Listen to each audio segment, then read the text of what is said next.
पाकिस्तान के साथ एक टेरर स्टेट जो टेरर स्पॉन्सर करता है, भारत ही नहीं पूरी दुनिया में, अफगानिस्तान में भी करता है, वो दूसरे देशों में भी करता है, उसके साथ इंगेजमेंट की वकालत करने वाली कोई पार्टी या कोई विचारधारा राष्ट्रहित में कैसे, ये क्या आपको लॉजिकल लगता है? मैं जवाब दूं?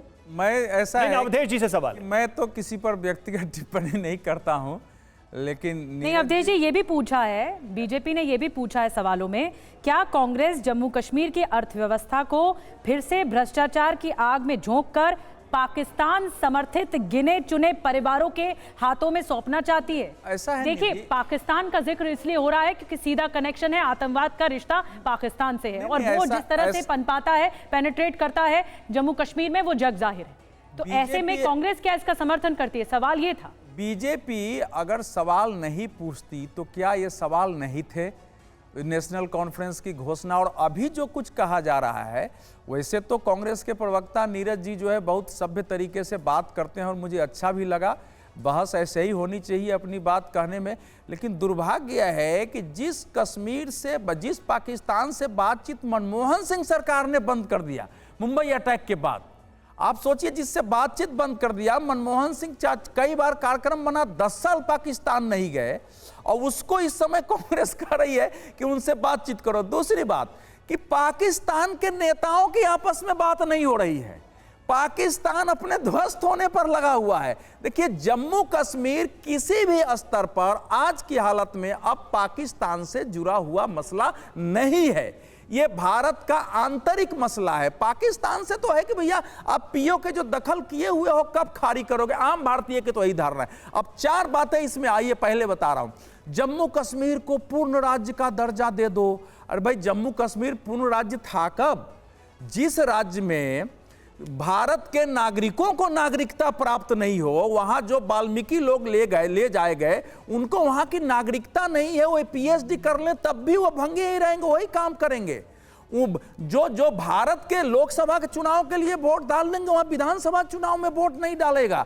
3 स्तरीय पंचायत चुनाव वहां कभी नहीं हुआ, कैसे पूर्ण राज्य था? मानवाधिकार की बात होती है, मानवाधिकार कानून वहां लागू नहीं था, वहां बच्चों के शिक्षा के अधिकार कानून लागू नहीं थे, तो यह पूर्ण राज्य कब था? देखिए, इस समय सीधी सी बात है कि इस चुनाव को चूंकि 370 हटने के बाद संपूर्ण जम्मू और कश्मीर में जो सामान्य दिखाई दिया, ऐसा नहीं है कि लोग सब कुछ बदल गया है, लेकिन स्कूल खुले हुए हैं, 15 अगस्त 26 जनवरी मनाया जा रहा है, तो लेकिन पुरानी पार्टियों का अभी जनाधार है। तो एक सुनिए, एक जो है उनके अंदर फिर से मजहब के नाम पर कश्मीर की विशेषता, जिसको आजकल कश्मीरियत कहा जाता है, उसका भाव जगा के चुनाव जीतने की भारत विरोधी कोशिश है। नीरज कुछ रिस्पॉन्ड करना चाह रहे थे, और नीरज में एक सवाल इसमें है और भी ऐड कर लेता हूं। जब कश्मीरियत की बात आती है तो कश्मीरी पंडित उसमें शामिल रहते हैं या बाहर हैं? बिल्कुल शामिल रहते हैं, और आपको इसीलिए तो हम बार बार कहते हैं कि पिछले 10 साल में देखिए, आप कश्मीर मत जाइए, आप जम्मू में जिन कश्मीरी पंडितों को सेक्रेटेरिएट में नौकरी दी गई थी, वो 4 साल तक लगातार धरने पर बैठे रहे।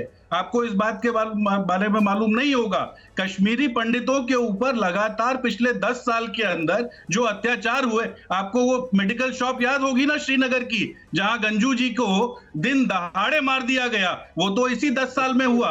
तो आप ये बात को इस तरीके से घुमा फिरा कर पेश कर देंगे तो उससे काम नहीं चलेगा। और सीधी सीधी बात तो ये है, देखिए, जो हमने बात करने की बात कही मिथिलेश जी, आप समझिए प्रधानमंत्री मोदी जी क्या करने चले गए थे पाकिस्तान बिना बुलाए, मुझे बताइए।